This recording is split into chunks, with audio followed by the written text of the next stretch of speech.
자, 네. 네 번째 단추는 기도예요. 기도. 네. 그럼 기도하는 방법들에 대해서 나오는데 첫 번째 보면 생각 깨우기 볼까요? 생각 깨우기. 기도는 뭘까? 어떻게 해야 할까? 두 가지 질문인데 기도는 뭘까? 생각 깨우기 이제 기도는 뭘까에 대한 내용인데 우리는 누구에게 기도합니까? 누구에게 하죠? 하나님에게 하죠. 그래서 기본적으로 이제 우리는 하나님 아버지께 한다라고 일반적으로 얘기해요. 성부에게 삼위일체 얘기하면서 그 계획성에 대해서 하나님의 뜻이라는 그 하나님의 계획에 대해서 성부에게 주도성을 드린다고 했죠. 예. 그래서 이제 성부에게 한다라고 말해요, 신학적으로. 그러면 이제 이거 가지고 이제 뭐 성자에게 기도하거나 성령에게 기도하는 것이 틀렸다라고 말하는 사람도 있는데 뭐 신학적으로 그렇게 주장할 수는 있지만 결국 하나님에게 한다라는 것에서 크게 뭐 잘못된 건 아니다라고 제가 얘기했죠. 그렇게 보시면 되고 여기 기도는 우리는 누구를 통해서 기도합니까? 누구를 통해서 해요? 예수 그리스도의 이름으로 하죠. 그래서 이제 이걸 이제 중보자라고 해요. 중보자. 하나님과 우리 사이의 중보자가 누구냐? 예수 그리스도시다. 그래서 기본적으로 이제 그래서 우리가 예수의 이름으로 기도하고요. 또 다른 중보자가 있을 수 있냐라는 뭐 논쟁이 있긴 한데 성경에 보면 이제 성령께서 우리를 말할 수 없는 탄식으로 우리를 위해서 기도하신다라는 표현이 있잖아요. 그래서 성령이 우리를 위해서 기도하세요. 그리고 그 다른 중보자가 있냐라고 했을 때 없어요. 다른 중보자는 없어요. 네. 그래서 이제 카톨릭이나 이런 데서 성인들을 중보자로 만들거나 마리아를 중보자로 만들거나 하는 것에 대해서 종교개혁에서 이제 강하게 반대했기 때문에 사람을 중보자로 세우는 것에 대해서 거부해요. 개혁교회는. 그런데 이제 우리는 일반적으로 이제 중보기도라는 표현을 쓰죠. 그래서 사람이 사람을 대신해서 다른 사람을 위해서 기도해 주는 걸 중보기도라고 하잖아요. 근데 이거는 이제 신학적으로 했을 때 우리가 중보자가 되는 건 아니에요. 왜냐하면 우리도 누구의 이름을 기도해요? 예수님의 이름으로 기도하죠. 네, 그래서 중보기도라는 표현을 쓰기는 하지만 그래서 우리가 중보자가 되는 건 아니에요. 네, 근데 이제 일상적으로 우리 누구의 중보자입니다 이런 표현을 쓰죠 또. 그죠? 그러니까 신학적 개념과 신앙 생활에서 쓰는 어떤 교회 생활에서 쓰는 용어의 어떤 괴리, 차이 이런 거라고 생각하시면 돼요. 네, 그래서 이제 뭐 이런 거 좀 막 따져요 누가 막 따지면 그런 거다 이렇게 설명해주고 네, 그래서 그렇다 이렇게 얘기해주면 돼요. 여기 옆에다가 이거 하나 써놓으세요. 기도의 정의 뭘까요? 기도의 정의, 기도란 하나님의 뜻이 내 뜻이 되게 하는 것. 네, 제가 가지고 있는 기도의 정의예요. 하나님의 뜻이 내 뜻이 되게 하는 것. 그렇죠? 네. 그러니까 우리가 누구를 위해서 기도해 준다고 했을 때 그 사람이 원하는 기도를 하는 것보다는 그 사람에게 필요한 것, 하나님이 정말 그 사람에게 원하시는 것이 무엇일까를 조금 더 생각해서 기도해 주면 더 좋겠죠. 그리고 기본적으로 하나님이 그 사람을 사랑하시잖아요. 그죠? 그래서 이제 그 사람의 기도 제목을 들어주실 텐데 그 하나님의 사랑함이 실현되는 도구로서 기도하는 것. 그런 개념으로 기도하면 돼요. 자, 기도의 가장 좋은 우리는 무엇을 위해 기도할까요? 기도할 수 있을까요? 여기 나와 있죠? 네. 근데 우리의 기도의 내용과 관련해서 우리가 가장 모범으로 삼아야 될 표본이 있다면 그건 예수님이 가르쳐 주신 기도. 다른 말로 주기도문이라고 하죠. 네. 주기도문 어디 나와 있어요? 네. 찬송가 앞에 성경책 뒤에 말. 네. 마태복음 6장 9절에서 13절에 있어요. 마태복음 6장 9절에서 13절. 네. 주기도문이다. 우리의 기도의 내용의 표본은 주기도문이다 라고 생각하시면 되고요. 제가 여기서 주기도문의 그 뭐라고 해야 되냐, 강해를 다 할 수는 없고, 네. 나중에 임 목사님이 하신 주기도문 강해 이런 거 있으면 한번 보시고 들어보시고, 여기 있는 걸 하나씩 읽어보면, 하나님을 찬양하고 하나님 나라와 의를 위해서 먼저 기도해야 합니다. 이렇게 돼 있죠. 네. 그러니까 우리의 기도에서 하나님의 뜻은 우리가 하나님을 찬양하는 것, 그리고 하나님의 나라와 의를 위해서 기도하는 것. 그래서 예수님께서도 주기도문에서 첫 번째 기도 내용이 뭐였어요? 나라가 임하옵시고. 네. 두 번째 기도의 제목은 죄를 고백하고 회개하는 것. 이 회개는 이제 우리의 자범죄 매일매일의 삶에서 하는 그 죄성들을 덜어내는 것이겠죠. 그다음에 세 번째는 감사의 기도. 감사의 기도는 어떤 의미냐면, 하나님께서 내 삶에서 일하셨음을 내가 찬양하는 거예요. 내가 인정하는 거거든요. 감사한다라는 거. 그다음에 사단을 정죄하고 대적하는 기도. 그다음에 자신의 필요를 간구하는 기도. 자신의 필요를 간구하는 기도가 왜 필요해요, 여러분?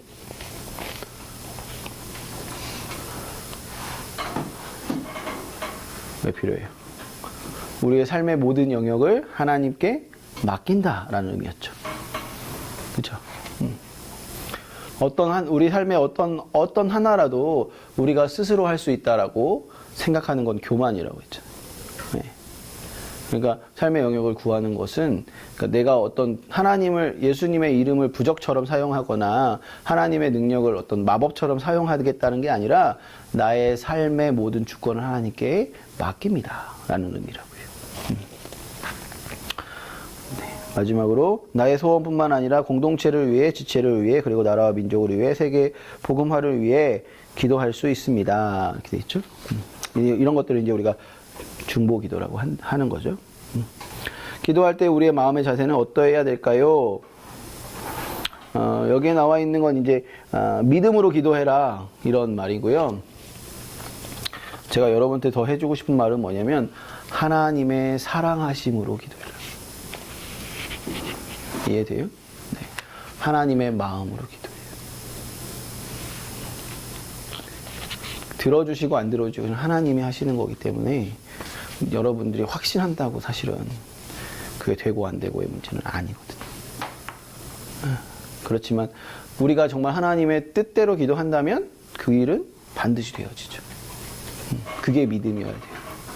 그런데 내가 하나님의 뜻과 관계없이 내가 구했는데 내가 된다고 믿고 기도해서 안 되면 어떻게 돼요? 네. 막 주님을 떠나고 막 이런, 나 안 믿어 막 이러고, 저 남자 저에게 주십시오 막 이렇게 기도했는데 주님이 주시오 믿습니다 막 이랬는데 안 되고. 그런 거 하지 말라고요. 무슨 말인지 알겠죠? 네. 자, 넘어갑시다. 뭐? 현정이한테만 하는데. 현정이한테만 말한다고? 정철이 너 똑같아. 저 여자를 주십시오 이렇게 하면 난 똑같을 것 같아? 똑같은 거야. 네. 자, 그 다음에 삼다지기는 이제 훈련, 연습하는 거거든요. 기도를 연습하는데, 우리가 기도를 연습할 때 필요한 게 뭐냐면, 첫 번째 이제 방언 기도는 이제 캠에서 훈련하는 대표적인 기도의 방법이죠. 그래서 이제 방언 기도를 왜 하냐, 뭐 필요하냐, 안 필요하냐, 뭐 말이 많지만, 네, 결국 우리는 방언 기도를 통해서 뭘 확인하냐면, 성령의 충만하심, 우리 안에 내주하시는 성령님의 일하심, 그리고 우리가 알 수 없는 우리의 필요를 간곡히 하시는 성령님의 일하심, 하나님의 일하심, 이런 것들을 경험하게 된다 라는 차원으로 아시면 좋고요. 그리고 이제 성경에도 이제 바울 사도가 권하듯이 방언 기도를 할 수 있다면 통변할 수 있는 능력까지도 간구하십시오 라고 돼 있죠. 그래야 뭐가 되냐면 교회의 유익이 될 수 있어서 그래요. 그러니까 방언을 한다는 것 자체가 교회의 유익이 되지는 않거든요. 그래서 통변하라 라는 것은 그래서 나오는 말이고요. 그 다음에 방언 기도를 하면 좋은 점은 뭐냐면, 기도하는 시간을 길게 할 수 있다는 거. 그렇죠. 우리가 이제 시간을 정해놓고 많이 기도하는 훈련들을 하는데, 사실 이제 기도 제목을 이렇게 이만큼 써놓고 기도하지는 않잖아요. 그렇죠. 기도 제목 몇 개 가지고 기도하다 보면 이제 제목 떨어지면 이제 시간은 더 해야 되는데 뭐 기도를 안 되고 막 이럴 때 이제 그 어떤 신비한 그 성령님의 이끄심으로 기도하는 것들을 훈련할 수 있고요. 뭐 못한다고 해서 뭐 지옥 가는 문제 아니니까 네, 괜찮고요. 나는 좀 더 하나님하고 의지적으로 더 대화하고 싶다라고 생각하시면 그 다음에 나와 있는 성막형 기도를 추천드리는데, 성막 그림이 있잖아요. 네, 이 그림이 네, 거꾸로 돼 있어요. 네. 원래 이제 오른쪽이 입구여야 되는데 이게 그러니까 제가 10년 전에 이거 만들 때는 그걸 몰랐어요. 그냥 이거 뭐냐면 성막을 대부분 이쪽부터 이렇게 그려요. 왜냐면 동쪽에 이렇게 해서 동쪽이잖아요. 동쪽에 문이 있거든요. 원래 성막이. 근데 지금 이게 뒤집혀야 돼요. 근데 여기를 동쪽이라고 생각하시면 되겠죠? 네. 하여튼 동쪽이 입구다. 성막에. 예. 그래서 해가 딱 뜨면 성막으로 빛이 이렇게 들어가게 돼 있어요.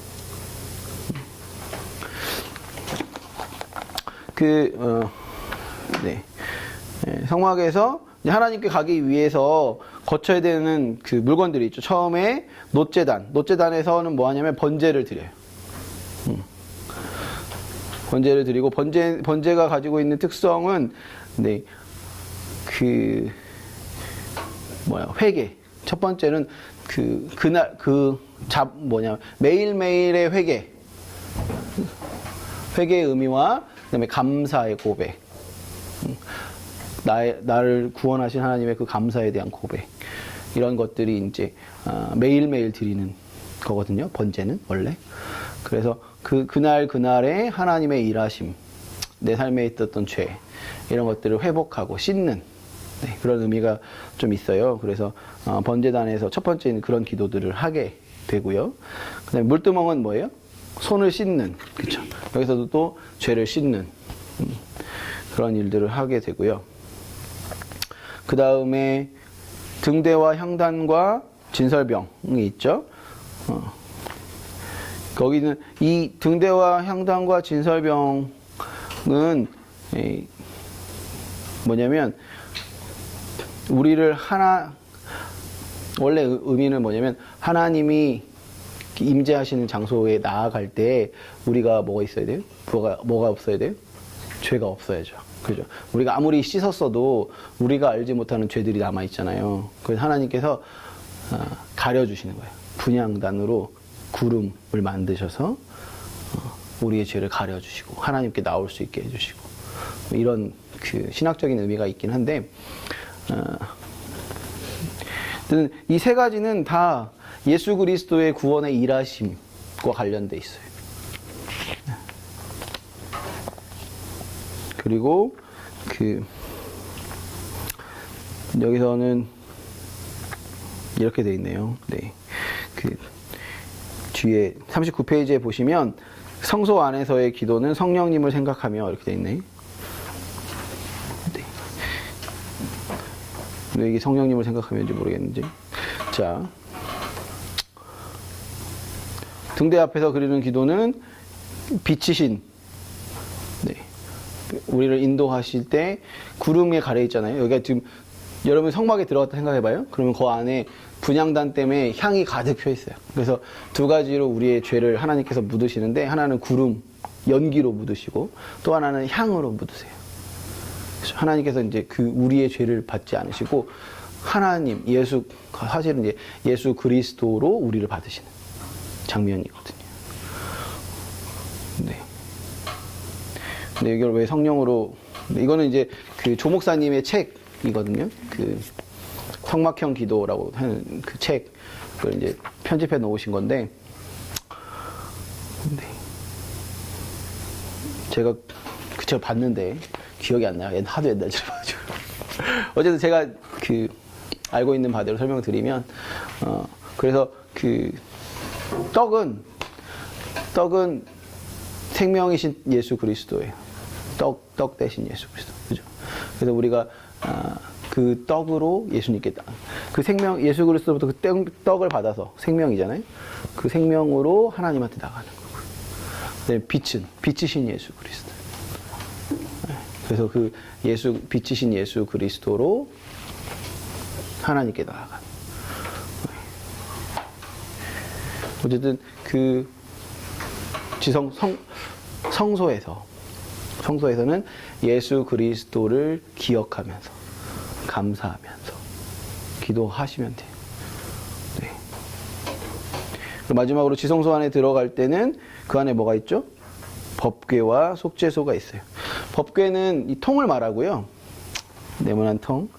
그리고 그 위에 그 속죄소는 그 위에 있는 뚜껑이에요. 뚜껑. 근데 뚜껑인데 그걸 이제 속죄소라고도 하고 시온좌라고도 해요. 시은좌. 네, 시은좌. 시온좌. 네. 그래서 그게 뭐라고 해야 되지? 히랍이라고 하는 천사 두 마리가 만들어져 있거든요. 그 뚜껑에. 그래서 천사의 날개가 이렇게 앞쪽으로 이렇게 돼 있어요. 이렇게 앞으로 나란히 한 것처럼 이렇게 돼 있으면 거기다 이제 피를 뿌리면 피가 천사의 몸을 따라서 이렇게 가운데로 몰려서 이렇게 들어가게 그런 형태로 만들어져 있어요. 그래서 그 안에서 하나님의 임재를 경험하는 그리고 7가지의 신앙을 고백한다. 말씀 그 십계명 언약궤 안에는 뭐가 들어있냐면 만나 같은 항아리와 그 다음에 아론의 쌍난 지팡이와 십계명 돌판 들어있어요. 그래서 그 3가지는 다 또 예수를 상징해요.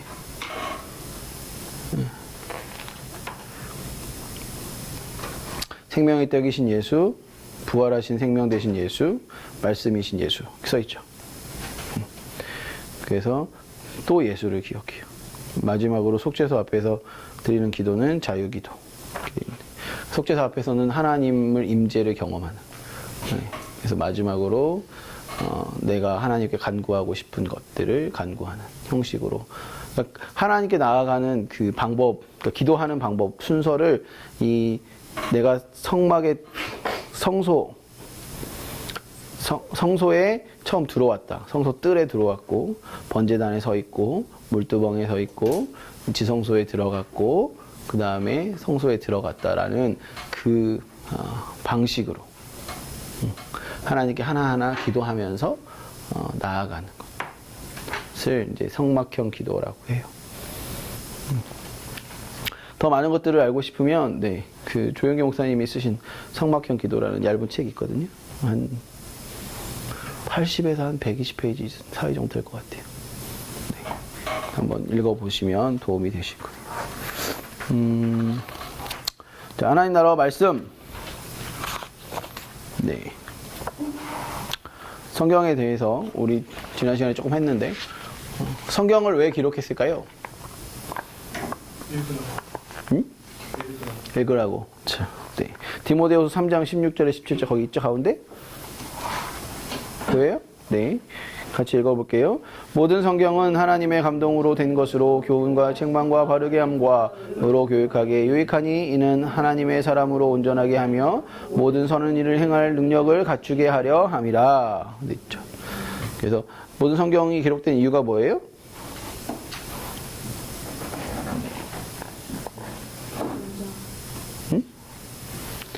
하나님의 사람으로 온전하게 하며 선한 일을 행할 능력을 갖추게 한다. 교육용이라는 거예요. 교육용. 성경 쓰여진 이유. 그래서 이제 여기 영감되었다라는 표현에서 이제 설명되어 있죠. 성령께서 어떻게 영감하셨는가. 여러분, 성령님께서 성경의 저자들을 사용하셔서 성경을 기록하실 때 영감하셨다는 표현과 관련돼서 이제 2가지 그 신학적 개념이 있어요. 첫 번째는 기계적 영감설이라는 거고요. 또 하나는 이제 유기적 영감설이라는.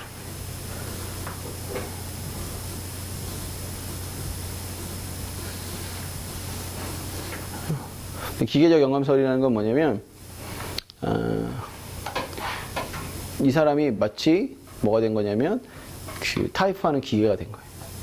하나님께서 그 사람의 영을 사로잡아가지고 그 사람이 그냥 이렇게 막 쓰게 하는 거죠. 그걸 이제 기계적 영감설이라고 하고요. 유기적 영감설은 그 사람의 지성과 감성과 의지를 꺾지 않으시고 그 사람의 모든 신앙적 배경과 그 모든 인격적인 것을 다 살려서 하나님의 뜻을 하나도 틀림이 없이 적게 했다. 그래서 그걸 유기적인 영감설이에요. 그 저자와 하나님과의 관계가 유기적으로 연결돼요. 한쪽을 죽이는 방법이 아니라 한쪽을 기계처럼 사용하는 게 아니라 그렇죠? 그래서 이제 우리는 뭐를 따른다고요?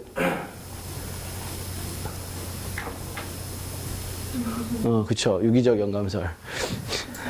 왜 이렇게 자신이 없어 이렇게? 여러분 성경 공부할 때 그 성경 저자가 살고 있는 삶의 배경, 문화적인 배경, 그죠? 역사적인 배경 이런 거를 알아야 성경을 이해할 수 있다고 제가 얘기 드렸잖아요. 네. 그 사람이 쓰는 문체, 쓰는 방식, 그 사람이 쓰는 이 단어의 뜻, 사람마다 같은 단어지만 다른 뜻으로 사용한단 말이죠. 그런 것들을 알면 그 사람이 하나님이 우리에게 성경을 주셨던 의도를 더 잘 알 수 있다는 거죠. 네. 그렇죠. 그래서 이제 러빙 바이블 같은 프로그램을 한다고 설명드렸잖아요. 그렇죠. 네. 기억나죠? 네. 자, 성경은 디모데후 3장 16절 바로 밑에 보면 있는 말 한번 같이 보겠어요. 제가 읽어볼게요. 성경은 우리에게 특별한 구원의 계획과 하나님 나라에 대한 비밀을 기록한 특별 계시입니다. 이렇게 되죠. 특별 계시. 그래서 이제 계시라는 말은 하나님 감추어져 있던 것을 드러내 보여준다 라는 게 뜻이에요. 계시. 그래서 그 감추어진 게 뭐냐? 하나님이죠. 하나님. 네, 하나님에 대한 감추어진 것을 드러내 보여주시는데 두 가지 방식으로 하세요. 하나는 일반 계시, 또 하나는 특별 계시.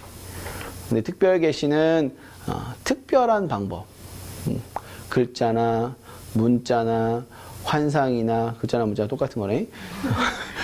환상이나 네, 혹은 하나님이 직접 사람이 돼서 현현하셔서 그죠?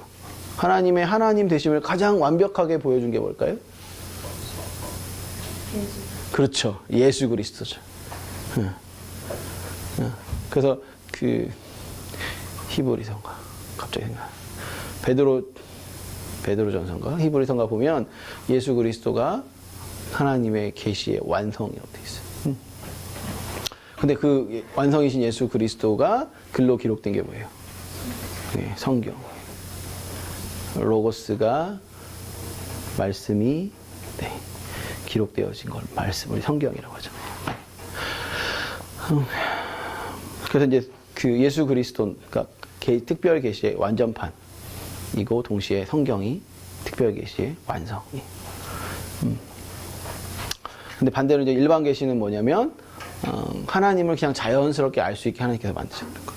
이 세상 모든 만물 혹은 사람 안에 있는 하나님의 성품들, 우리 안에 있는 종교성, 도덕 이런 거, 이성 이런 것들이 일반 계시라고 해요. 근데 이제 우리는 그런데 왜 일반 계시로만 하나님을 알 수 없냐? 우리가 타락해서 특별 계시가 아니고서는 하나님한테 갈 수 없어요. 하나님의 은혜가 없이는 하나님한테 갈 수가 없어요. 그래서 특별 계시는 성경은 기본적으로 하나님의 구원의 계획을 알려주는 책, 하나님의 뜻, 그 구원을 알려주는 책이에요. 그래서 하나님이 누구신가, 하나님이 무엇을 원하시는가, 하나님이 무엇을 하시는가를 알려주는 책인 거죠. 그와 더불어서 하나님의 더 나아가서 이제 구원의 목적은 우리를 온전한 사람을 말해서 선한 일을 행할 능력을 주는 거잖아요. 그러면 거기서 말하는 선한 행동이라는 게 뭐냐라는 것들이 이제 훨씬 많은 분량으로 써 있어요, 사실은. 네. 그게 이제 율법에 써 있고, 뭐 시편에 써 있고, 그 다음에 뭐 서신서에 써 있고 이런 식으로 그래서 우리가 행할 방법들, 삶의 규칙들과 방법들도 또 써 있죠. 네. 성경은 어떻게 구분되는가? 그래서 이제 우리 연대기 성경이 연대기 순으로 돼 있지 않다라는 거는 이제 아시죠? 우리 역사서, 체험서, 예언서라는 구별로 봤잖아요. 그죠? 다 한 거예요. 네.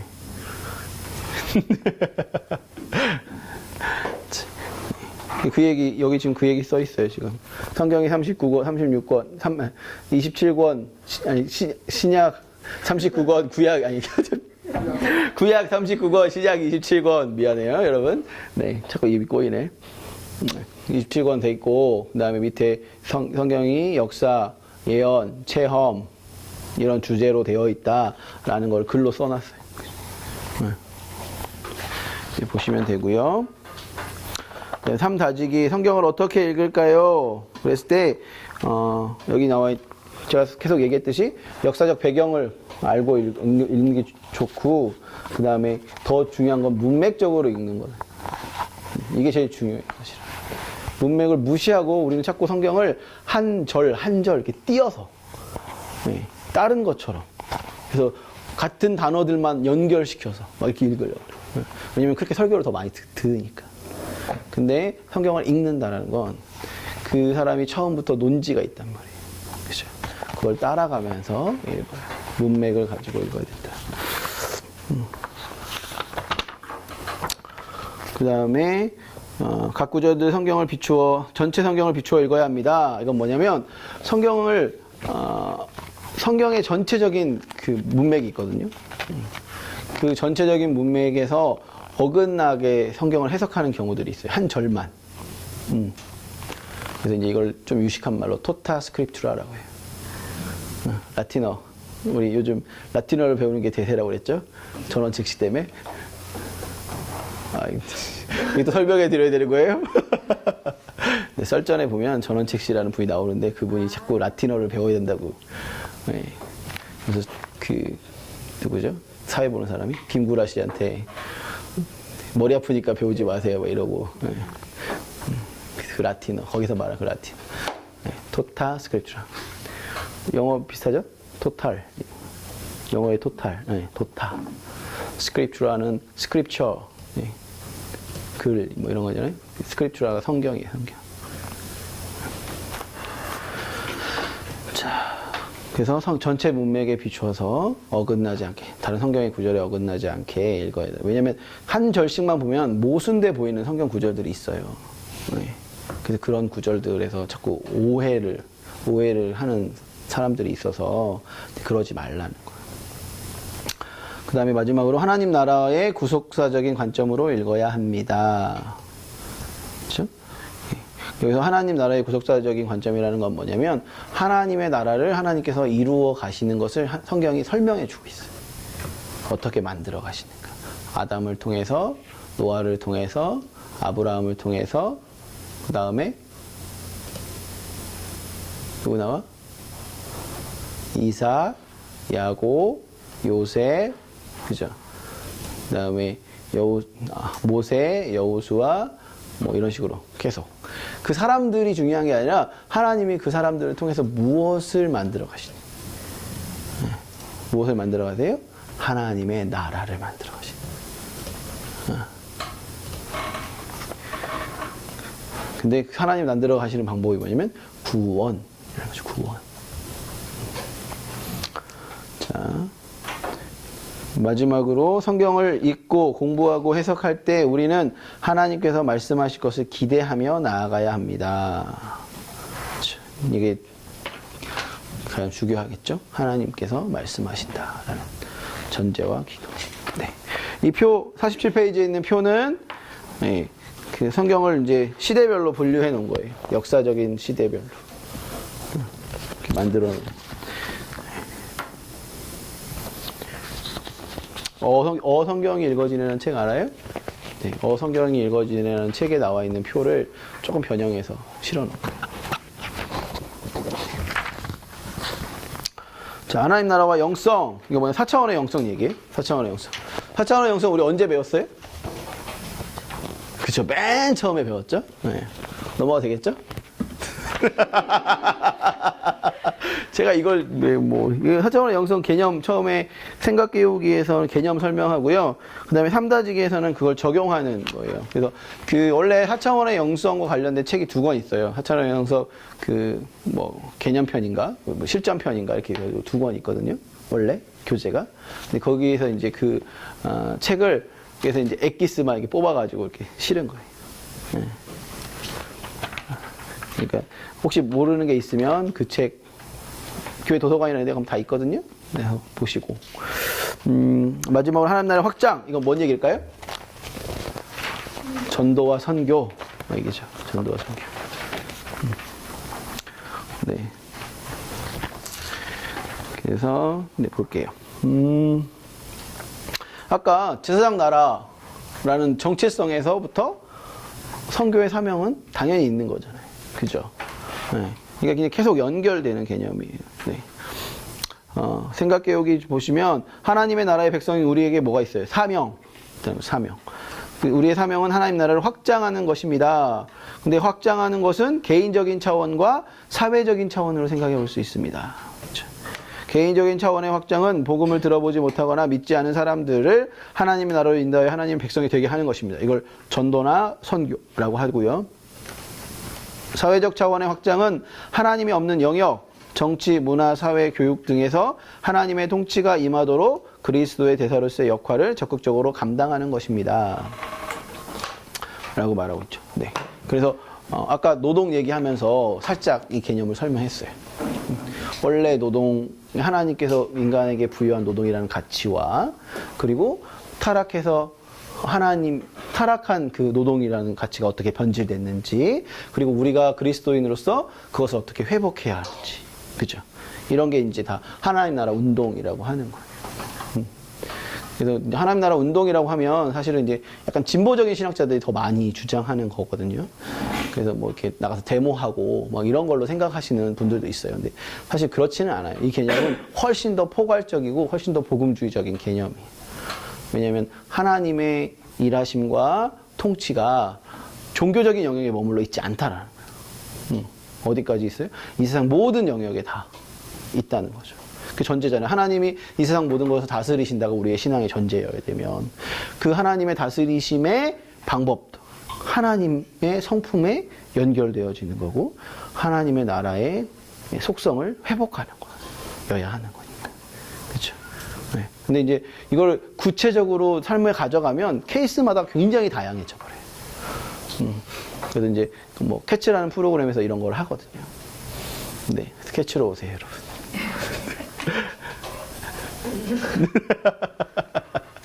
캐치에 오시면 이제 8주 동안 이것만 해요.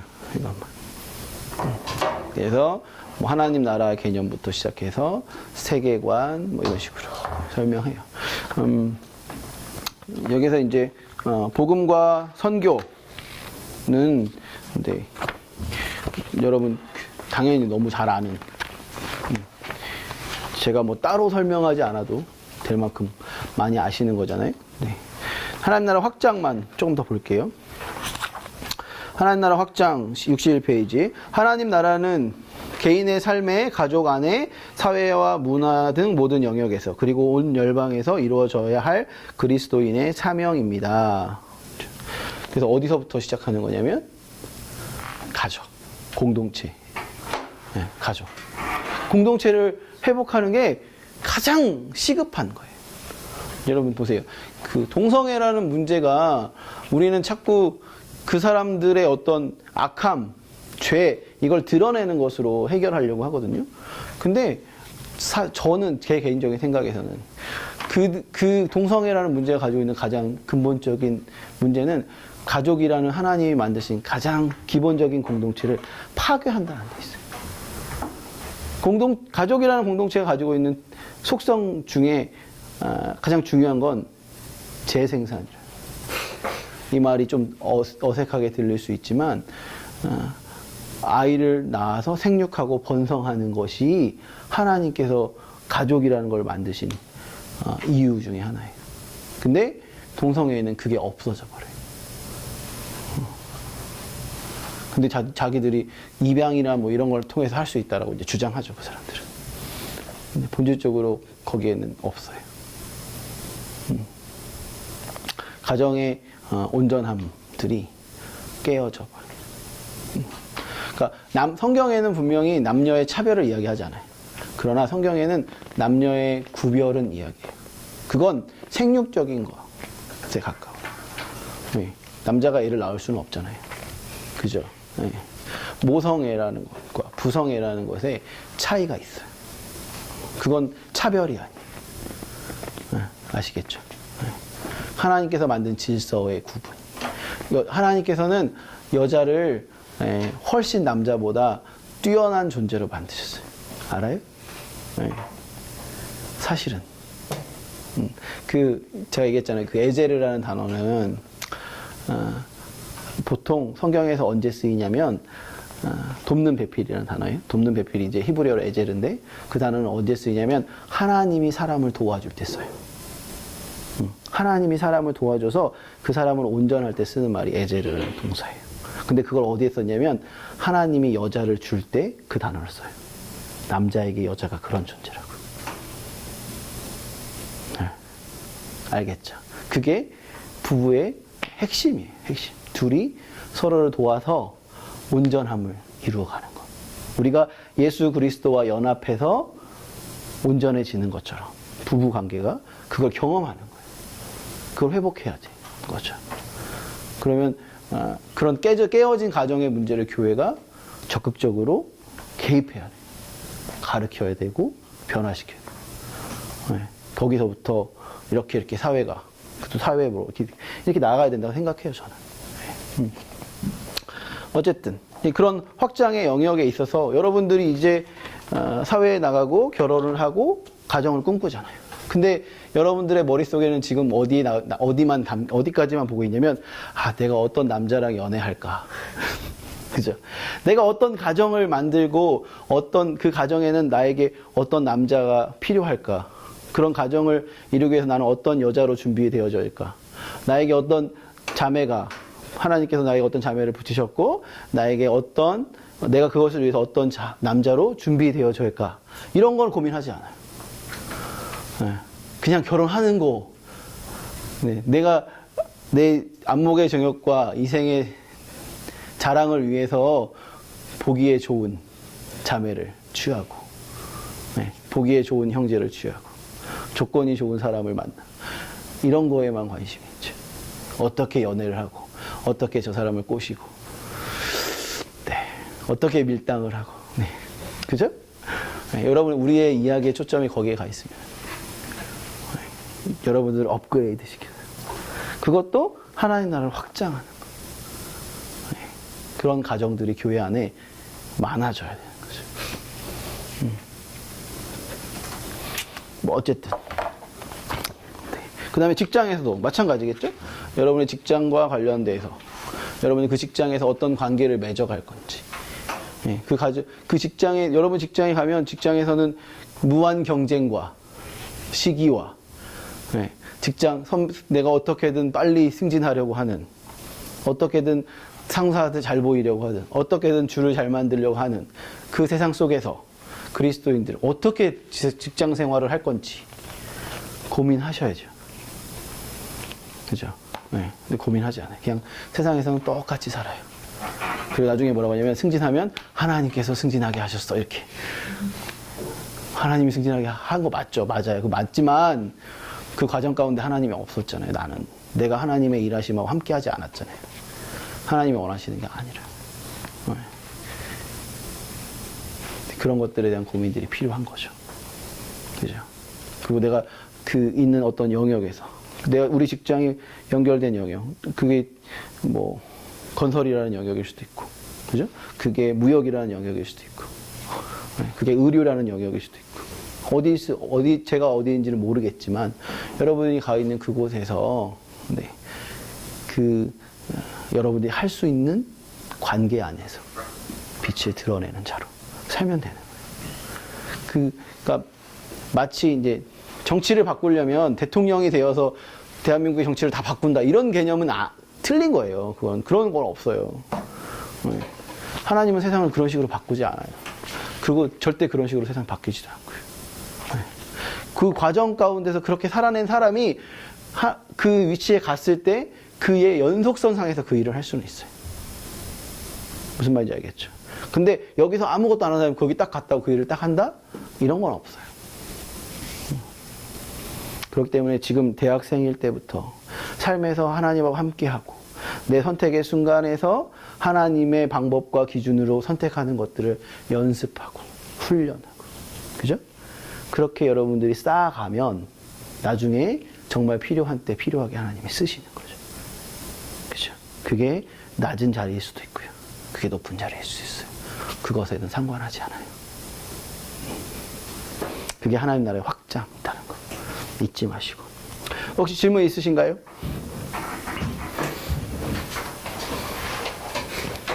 승철이 없어?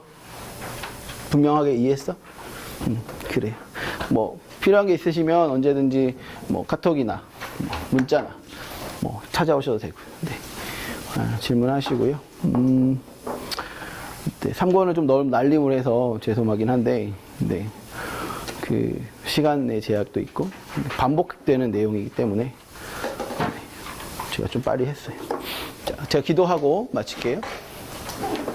사랑하시는 주님, 우리 가운데 3일의 훈련을 허락하심에 감사합니다. 우리가 목자로서 하나님의 나라에 하나님의 일하심과 또 우리가 양들을 향해서 가르칠 것들을 또 준비했습니다. 준비한 우리들을 캠퍼스 가운데서 사용하여 주시고 우리에게 붙이신 양들을 향하여서 우리가 하나님의 말씀을 온전히 전하는 예수 그리스도 이름으로 사역하며 왕같은 제사장으로 서 있으며 그리스도의 대사로서 나아가는 우리 목자들이 다 되게 해주옵소서. 감사합니다. 사랑이 많으신 예수 그리스도의 이름으로 기도합니다. 아멘. 네, 감사합니다. 수고하셨고요. 네, 뭐 남은 간식 싸가지고 가셔서 드시고. 네.